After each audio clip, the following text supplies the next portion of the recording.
Hello students, आप लोग का वेलकम है। और जैसा कि आप देख रहे हैं, आज का टॉपिक होने वाला है ऑप्टिकल एक्टिव और ऑप्टिकल इनएक्टिव। ऑप्टिकल आइसोमेरिज्म का ये काफ़ी मोस्ट इम्पॉर्टेंट टॉपिक है।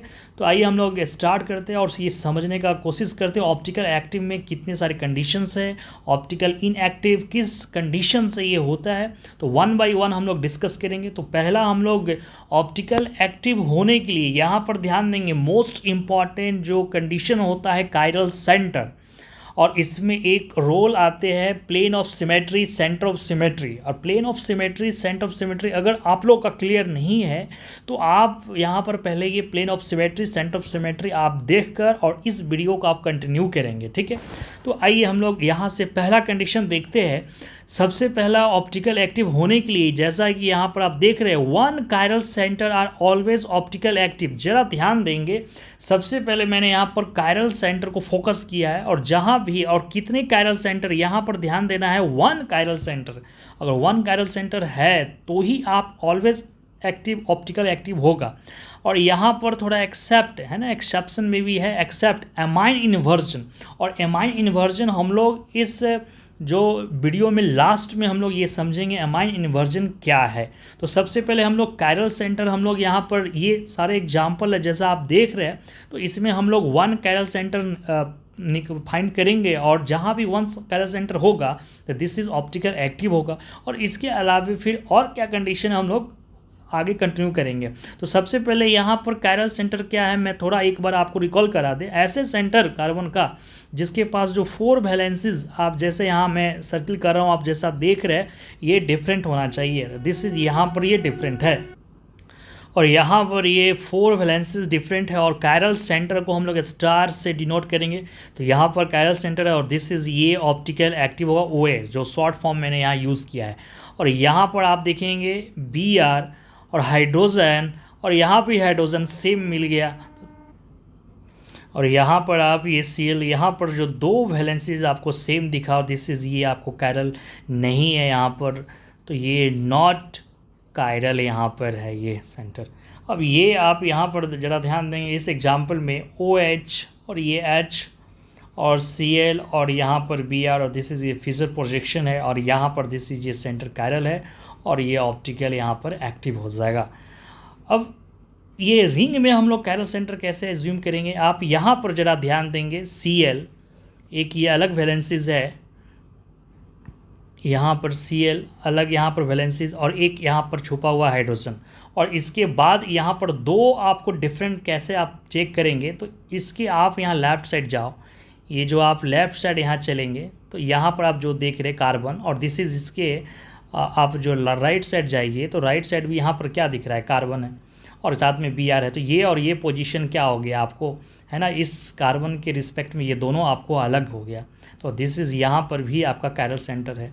अब यहाँ पर ज़रा ध्यान दीजिए, अब इस स्ट्रक्चर में यहाँ पर, तो दिस इज़ यहाँ भी क्या है, कायरल हो गया, ओके।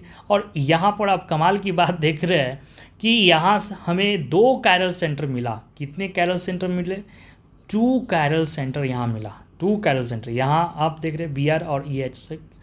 और इस एग्जाम्पल को ज़रा ध्यान देंगे, यहाँ पर ये चीज़ें, अब इस जो मैंने यहाँ पर ग्रीन से जो डॉट दिखाया है, यहाँ पर कार्बन के पास OH, CH3 और H, और एक और कौन वैलेंसीज है, ये पूरा का पूरा आपको लेना होगा ये, दिस इज इस तरह से इमेजिन। तो ये भी एक कायरल सेंटर है, सेम एज आप यहाँ भी जैसा देख रहे हैं, ओके, यहाँ भी आप देख रहे हैं,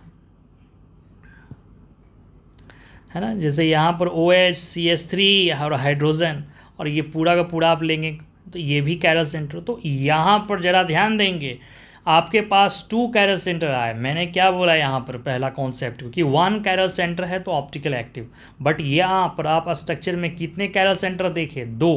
तो ज़रा ध्यान देंगे नीचे वाले जो सेकेंड रूल है, मोर देन 1 कायरल सेंटर, क्या लिखा गया है, मोर देन 1 कायरल सेंटर। एक से जब ज़्यादा आता है तो आपको डायरेक्ट नहीं बोलना है कि ऑप्टिकल एक्टिव या इनएक्टिव, उससे पहले आपको चेक करना है यहाँ पर मे बी ऑप्टिकली एक्टिव और optical inactive, OIA optical inactive, ये दोनों हो सकता है। तो हम अब कैसे समझेंगे कि ऑप्टिकल एक्टिव और ऑप्टिकल इनएक्टिव ये है जब एक से ज़्यादा कायरल सेंटर है। तो उसके लिए ज़रा यहाँ ध्यान देंगे आपको, जो आगे मैंने यहाँ पर पॉइंट बनाया है ऑप्टिकल एक्टिव होने के लिए आपको ज़रा ध्यान दीजिए, बोथ प्लेन ऑफ सिमेट्री और सेंटर ऑफ सिमेट्री यार absent होना चाहिए, यानी इसमें से किसी का भी नहीं आना, प्लेन ऑफ सिमेट्री और centre of symmetry, this is optical active. अगर इनमें से किसी एक का भी अगर प्रेजेंट हो गया, प्लेन ऑफ सिमेट्री या सेंटर ऑफ सिमेट्री या बोथ दोनों का, तो दिस इज़ ये इनएक्टिव। ये पॉइंट्स आप नोट डाउन करेंगे बच्चे, है ना, ज़रा ध्यान लगाएंगे, इधर उधर जो खजूर वाले हरकत मत किया करेंगे। ओके, यहाँ ध्यान लगा के थोड़ा देखिए क्या हो रहा है, कॉपी कलम साथ में लेके रखा करेंगे और जहाँ ज़रूरत हो आप उसको रिटन डाउन करेंगे। तो एक मैंने आपके लिए सिंपल सा यहाँ टेबल तैयार किया है प्लेन ऑफ सिमेट्री और सेंटर ऑफ सिमेट्री के लिए। अगर यहाँ पर दोनों जब क्रॉस है नहीं है तो ही आप ऑप्टिकल एक्टिव का ये कंडीशन रखेंगे। अगर इसमें से कोई एक का भी प्रेजेंट और कोई एक का ऑब्सेंट है तो भी यहाँ पर ऑप्टिकल ये इनएक्टिव हो गया। यहाँ पर आप जैसा देख रहे हैं प्लेन ऑफ सिमेट्री का अब्सेंट है और सेंटर ऑफ सिमेट्री का प्रेजेंट है, फिर भी ऑप्टिकल इनएक्टिव है, और यहाँ तो दोनों का आना है, तो ये तो निश्चित रूप से आप देख रहे हैं ऑप्टिकल इनएक्टिव। तो ये एक थोड़ा आप इसको समराइज़ कीजिए, इसको पहले दिमाग में आप रखेंगे। और मैंने आपको जैसा पहले बताया कि यहाँ पर हमें plane of symmetry centre of symmetry का बहुत इंपॉर्टेंट रोल है, जो कि अगर आपको क्लियर है तो कंटिन्यू कीजिए, अगर क्लियर नहीं है तो आप वो वीडियो देखिए। और ठीक है, तो अब हम लोग यहाँ क्या समझे अभी तक, जब एक था तो हमने 100% शुरू बता दी, खाली एक अमाइन इन्वर्जन। अगर एक से जब ज़्यादा आया तो आपके लिए टास्क बढ़ गया, डायरेक्ट नहीं बताना है, आपको ये चेक करना है plane of symmetry centre of symmetry. तो आइए इससे रिलेटेड हम लोग कुछ एग्जांपल देखते हैं जिससे आपका कॉन्सेप्ट क्लियर है। अब आपको ये साफ यहाँ पर क्लियर पता चल रहा है कि OH H और ये CH3, और ये जब आप यहाँ पर फोकस करेंगे तो दिस इज़ ये chiral centre. Okay, chiral centre पर भी मैंने आपको अच्छे से यहाँ एक्सप्लेन कर रहे हो, वहाँ पर आप ध्यान रखेंगे H है और फिर ये OH और CH3, दिस इज़ ये कायरल सेंटर। तो जब कायरल सेंटर यहाँ पर आपके प्रेजेंट हो गया एक से जब ज़्यादा, तो आपको यहाँ पर प्लेन ऑफ सिमेट्री को चेक करना है। फिशर प्रोजेक्शन में यहाँ पर सेंटर ऑफ सिमेट्री नहीं होता है, जरा ध्यान देंगे। और इसके बाद अब प्लेन ऑफ सिमेट्री कैसे चेक होगा, यहाँ से जो आप ऐसा इमेजिनरी लाइन ड्रॉ कीजिए जो इक्वल हाफ स्ट्रक्चर में डिवाइड हो जाए, कोई भी है ना कंपाउंड। तो HOH और HOH ये इक्वल होने से है ना यहाँ तक है, लेकिन ये टॉप वाला को भी ध्यान रखेंगे, टॉप वाले तो ये भी आपको सेम दिखा। तो दिस इज़ यहाँ प्लेन ऑफ सिमेट्री का आना हो गया, और जब आना हो गया तो फिर तो आप समझ ही रहे हैं कि ऑप्टिकल एक्टिव होने के लिए अब्सेंट होना चाहिए। तो दिस इज़ ये, अब आपको कौन सा एग्जाम्पल ये बन रहा है ऑप्टिकल ये इनएक्टिव का। नेक्स्ट एग्जाम्पल पे आप फोकस करेंगे। ओके, अब यहाँ पर बच्चे अक्सर जल्दीबाजी में गलती करेंगे कि ऊपर और ये नीचे सेम है। अरे बुर्बक, यहाँ पर भी ध्यान दीजिए कि H और ये OH और OH और H, यहाँ पर ज़रा ध्यान देंगे, ये जो OH और ये H क्या आपको इक्वल हाफ में डिवाइड हुआ? तो यहाँ पर आपको जो प्लेन ऑफ सिमेट्री यहाँ पर आपको नहीं आ रहा, और यहाँ सेंटर ऑफ सिमेट्री चेक करने की ज़रूरत ही नहीं है। तो आपको ज़्यादातर एग्जाम्पल में प्लेन ऑफ सिमेट्री से ही काम चल जाएगा। ठीक है, तो यहाँ पर जैसा आप देख रहे हैं कि इक्वल हाफ में स्ट्रक्चर डिवाइड नहीं हुआ, तो this is plane of symmetry नहीं है। तो ये किस टाइप का एग्जाम्पल बन रहा है, ऑप्टिकल एक्टिव। अब ये एग्जाम्पल क्या है, ज़रा इसमें आप गौर करेंगे। आप क्या करेंगे, यहाँ से प्लेन ऑफ सिमेट्री निकालने लगेंगे। अरे यहाँ पर दिमाग लगाइए, थोड़ा ध्यान दीजिए कि ये जो सेंटर आपको यहाँ पर दिख रहा है ये Cl है और ये हाइड्रोजन है, और इसके इधर आप चल रहे हैं कार्बन, और इसके इधर क्या चल रहा है कार्बन डबल बॉन्ड। तो ये बैलेंसेस दोनों क्या हो गया, अलग हो गया, और दिस इज यहाँ कायरल सेंटर मिल गया। और कायरल सेंटर यहाँ आपके पास कितने कायरल सेंटर है, 1 कायरल। थोड़ा पहला रूल कॉन्सेप्ट मैंने बताया था, जहाँ भी 1 कायरल है आपको प्लेन ऑफ सिमेट्री चेक करने की ज़रूरत नहीं है, डायरेक्ट आप ऑप्टिकल एक्टिव को आप सेलेक्ट कर सकते हैं और आपका जो 4 मार्क्स आपको मिल जाएंगे नीट में।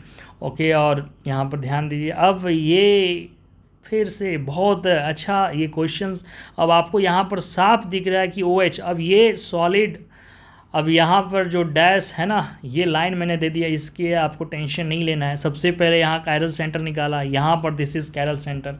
तो आपको एक से ज़्यादा जब आपको कैरल सेंटर, जो आप यहाँ पर पहला एग्जाम्पल ये देखे थे, है ना, ये दिस इज CL और BR, इसी को मैं यहाँ पर एक्सप्लेन किया है, तो अब समझ में आई बात। तो अब OH और ये OH, तो दिस इज़, यहाँ पर आप प्लेन ऑफ सिमेट्री लाइन अगर आप यहाँ पर ड्रॉ करते हैं, इमेजनरी लाइन, ये आप देख रहे हैं इसके अप में है और ये कहाँ गया बच्चे, डाउन में है। तो दिस इज़, यहाँ पर प्लेन ऑफ सिमेट्री नहीं आएगा, और नहीं आएगा तो ये क्या हो गया, ऑप्टिकल एक्टिव। अगर इसी एग्जाम्पल को अगर हम इस तरह से यहाँ पर समझे, अगर ये OH यहाँ कर दिए, अगर ये भी यहाँ पर अगर हम डैश पे अगर कर देते, ये सॉरी ये सॉलिड पे अगर OH करते, यहाँ भी सॉलिड पे OH करते, तो दिस इज़, अब यहाँ कायरल सेंटर जो दो आ गए, बट ये दिस इज़, अब यहाँ पर प्लेन ऑफ सिमेट्री आ गया, और प्लेन ऑफ सिमेट्री आ गया तो ये ऑप्टिकल इनएक्टिव का ये एग्जाम्पल बन जाएगा। तो ये दोनों एग्जाम्पल को थोड़ा अच्छे से देखना है। यहाँ पर दोनों का अगर जो रिप्रेजेंटेशन का जो तरीका अगर सेम होगा तो दिस इज़, वहाँ प्लेन ऑफ सिमेट्री आएगा, बट डिफरेंट होगा, प्लेन ऑफ सिमेट्री नहीं आएगा, और कायरल सेंटर तो आपको आना ही चाहिए, ये सब चीज़ें। अब ये एग्जाम्पल में अक्सर यहाँ पर मैंने, आप क्या करेंगे, ऐसे लाइन कट किया और कायरल सेंटर तो आप देख लो, है ना, यहाँ पर ये आप डिफरेंट है, BR फॉर बैलेंसी, ये इतने सारे एग्जाम्पल हो चुके हैं जिससे आपको इसमें कोई डाउट ही नहीं आएगा। अब यहाँ से कट किया तो BR मैच, H मैच, तो बहुत बच्चा यहाँ क्या करेगा, प्लेन ऑफ सिमेट्री है, बट ये नहीं है, क्योंकि आप देखेंगे बॉटम और ये टॉप को आप मैच करो, क्या आपको मैच कर रहा है, नहीं मैच कर रहा है, तो this is plane of symmetry जब नहीं है तो ये ऑप्टिकल एक्टिव का एग्जाम्पल बनेगा। अब यहाँ पर बहुत, ये अभी तक आपने यहाँ पर जो सारे एग्जाम्पल आपने देखा, इसमें दो तरह का एग्जाम्पल देखा, जब एक कायरल सेंटर और एक से ज़्यादा, और ऐसे कुछ एग्जाम्पल अब आने वाले हैं जिसमें हम लोग विदाउट कायरल सेंटर नहीं है और फिर भी ऑप्टिकल एक्टिव की बात होगा।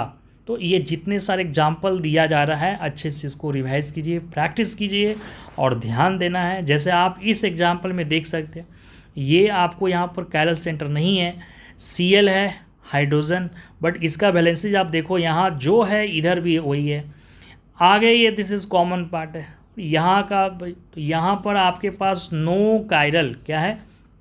तो अब इसमें आप क्या दिमाग लगाएंगे, तो जब भी अगर कायरल नहीं हो, कायरल सेंटर नहीं आए, तो वहाँ पर आपको ये दो कॉन्सेप्ट यूज़ करना है, plane of symmetry, centre of symmetry. मैंने बताया जहाँ भी प्लेन ऑफ सिमेट्री और सेंटर ऑफ सिमेट्री अगर दोनों का एब्सेंट है तो दिस इज़ ऑप्टिकल एक्टिव। अगर किसी एक का भी आना हो गया, तो ऑप्टिकल इनएक्टिव हो गया। तो दिस इज़, ये एग्जाम्पल मैंने प्लेन ऑफ सिमेट्री के वीडियो में बहुत अच्छे से ये सब डिस्कस किया है। यहाँ पर वो पार्ट डिस्कस नहीं हो सकता है, क्योंकि हमें यहाँ पर आइडेंटिफाई करना है कि ऑप्टिकल एक्टिव इनएक्टिव कौन है, बस वो, ठीक है। और सारे बात अगर इसी वीडियो में सब ऐड करें तो वीडियो काफ़ी लॉन्ग हो जाएगा, ठीक है। तो यहाँ पर आप देख रहे हैं कि प्लेन ऑफ सिमेट्री इस एक्सिस के लॉन्ग आ गया, ये प्लेन ऑफ सिमेट्री है ना। ये आप यहाँ पर देखिए, ये एटम और ये भी एटम, तो इसके लॉन्ग आप कट कर दीजिए, प्लेन ऑफ सिमेट्री, और दिस इज़, ये ऑप्टिकल इनएक्टिव है। यहाँ पर कायरल सेंटर हमें सर्च करने की ज़रूरत नहीं है। अगर है कायरल सेंटर एक से ज़्यादा तो हम वो प्लेन ऑफ सिमेट्री दोनों को मैच करना होगा, ये चीज़ ध्यान रखेंगे। अगर जहाँ कायरल सेंटर नहीं है वहाँ पर आप प्लेन ऑफ सिमेट्री डायरेक्ट आप देखिए, अगर है तो ऑप्टिकल इनएक्टिव, नहीं है तो आपको यहाँ पर ऑप्टिकल एक्टिव हो जाएगा। देखिए थर्ड पॉइंट, ये एग्जाम्पल बता रहे हैं, optical activity without chiral carbon, यानी कायरल कार्बन नहीं है, तो वो और कौन सा एग्जाम्पल है, ज़रा ध्यान देते हैं। पहला एलीन है। एलीन क्या होता है, एलीन को हम लोग क्यूमुलिन कहते हैं, एलीन को ही हम लोग क्या कहते हैं, क्यूमुलिन, एलीन को ही हम लोग क्या कहते हैं, क्यूमुलिन यहाँ कहते हैं। क्यूमुलिन क्या होता है, रेगुलर पाई बॉन्ड, यहाँ पर जैसा आप रेगुलर पाई बॉन्ड देख रहे हैं, यहाँ पर 2 आ सकता है, 3 का भी एग्जाम्पल आ सकता है, 2 आया तो ये इवन एलीन हो गया, इवन क्यूमुलिन है। और इवन जो क्यूमुलिन है वो मे भी ऑप्टिकल एक्टिव है। और ज़रा ध्यान दीजिए, तो यहाँ पर इवन एलीन जो आपको ऑप्टिकल एक्टिव तभी होगा, यहाँ मे भी है, जब ये टर्मिनल वाले जो आपको ग्रुप लगा है यहाँ पर डिफरेंट होना चाहिए। ये एक आप यहाँ पर पॉइंट्स ध्यान रखेंगे। अगर सेम हुआ तो यहाँ पर आपका प्लेन ऑफ सिमेट्री आ सकता है, और है ना, इसको मैंने अलग से एक वीडियो बनाया, वहाँ पर आप देखेंगे। अब अभी यहाँ पर जो ट्रिक है वो ध्यान रखेंगे कि ये टर्मिनल आपको डिफरेंट होना चाहिए, दोनों डिफरेंट होना चाहिए, ठीक है। अब जैसे ये आपको इवन एलीन है, अब यहाँ पर आप देखो ये सेम आ गया। अब ये क्या आ गया, डिफरेंट। तो ऐसा नहीं, मैंने क्या बताया, दोनों साइड डिफरेंट होना चाहिए, तो दिस इज़ ये ऑप्टिकल इनएक्टिव हो जाएगा। अगर यहाँ पर हम डिफरेंट कर दें तो एक्टिव हो जाएगा। अब ऑड एलिन क्यूमलिन वो डज नॉट शो, इसमें आप दोनों साइड ये टर्मिनल को, ऑड का मतलब 1 2 3 रेगुलर पाई बॉन्ड है, अगर ये भी डिफरेंट आ गया फिर भी ये ऑप्टिकल इनएक्टिव, यानी यहाँ पर सेम हो डिफरेंट हो, हमें ऑलवेज ऑप्टिकल इनएक्टिव के कंडीशन में ये रखना है। बट इवन वाले में है ना, ये ध्यान रखना है डिफरेंट होना चाहिए बोथ साइड। अब एस्पायरो भी जस्ट कॉपी करेंगे। एस्पायरो में जो आप रिंग आप कंटिन्यूस देख रहे हैं, ओके, यहाँ भी अगर इवन है बट ये पार्ट्स आपको क्या होना चाहिए, डिफरेंट होना चाहिए, तो ही आप यहाँ पर बात कर सकते हैं ऑप्टिकल एक्टिव का। बट अगर ये सेम हो गया कोई भी साइड तो आपको इनएक्टिव हो जाएगा। और इसमें ऑड वाला भी वही कॉन्सेप्ट रिपीट होगा।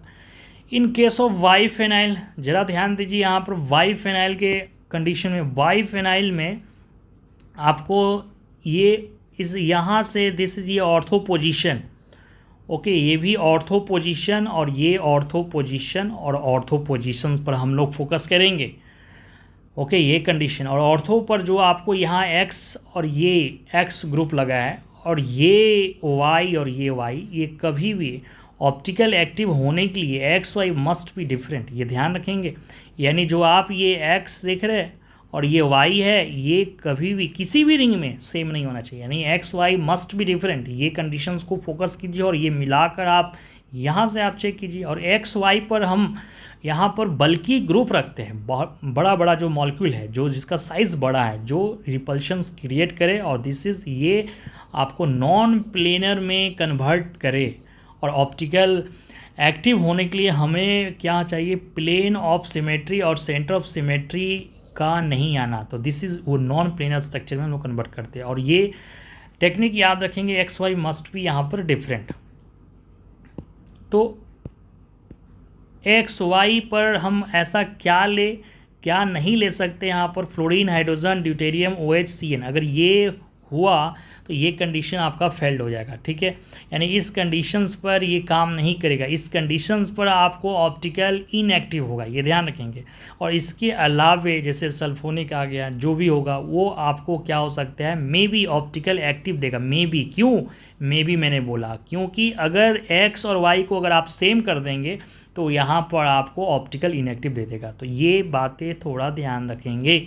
अब जैसे एक एग्जांपल मैंने क्या बोला, ये एक्स है, ये ग्रुप एक्स, ये भी एक्स हो गया, और ये वाई और ये वाई, बहुत सिंपल है। और एक्स वाई देख लो ये डिफरेंट है, यहाँ एक्स और वाई डिफरेंट है, और दिस इज़ ये क्या हो गया, ऑप्टिकल एक्टिव। क्या इसमें दिमाग लगाना है, बहुत सिंपल तरीके से, ये एक्स है, ये भी एक्स है, और ये क्या है, वाई है, और ये वाई है।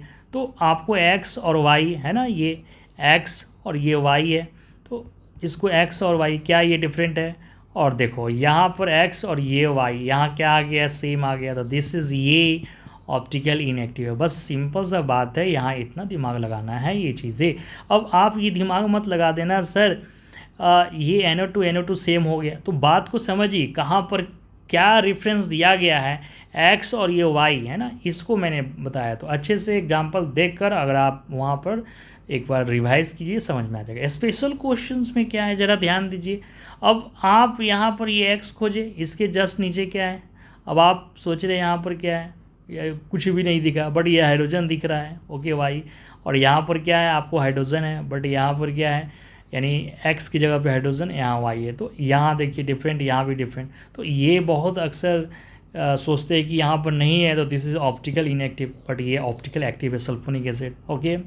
तो हाँ, अब मैंने क्या बताया, देखो इस एग्जाम्पल में देखो यहाँ पर फ्लोरीन दे दिया, मैंने क्या बोला, जहाँ भी फ्लोरीन आ गया तो इसमें रूल फेल हो जाएगा और ये ऑप्टिकल इनएक्टिव हो जाएगा। अब लास्ट जो हम लोग कुछ एग्जाम्पल है, और साइक्लो एल्काइल इडीन का एग्जाम्पल, आइए इसको हम लोग समझते हैं। साइक्लो एल्काइल इडीन का मतलब है रिंग और रिंग से डबल बॉन्ड, ये फॉर्मेट रिंग से डबल बॉन्ड, इसी को इडीन कहते हैं, राइट। और यहाँ पर भी ये जो टर्मिनल पे है ये डिफरेंट होना चाहिए बच्चे, यहाँ पर ये डिफरेंट और ये डिफरेंट हो गया, तो आप कंडीशंस क्या यहाँ पर बताएंगे, बस ये, तो ये ऑप्टिकल एक्टिव का। अब ये एग्जांपल में देखिए यहाँ पर डिफरेंट है और इधर भी आपको डिफरेंट ही है। तो ये ऑप्टिकल एक्टिव, अगर यहाँ पर सेम हो जाता है ये टर्मिनल तो इनएक्टिव हो जाता है ये। और इतने सारे एग्जाम्पल है, अब किसमें कौन सा क्या कॉन्सेप्ट लग रहा है इसको अच्छे से रिवाइज करके मेमोराइज़ कीजिए थोड़ा।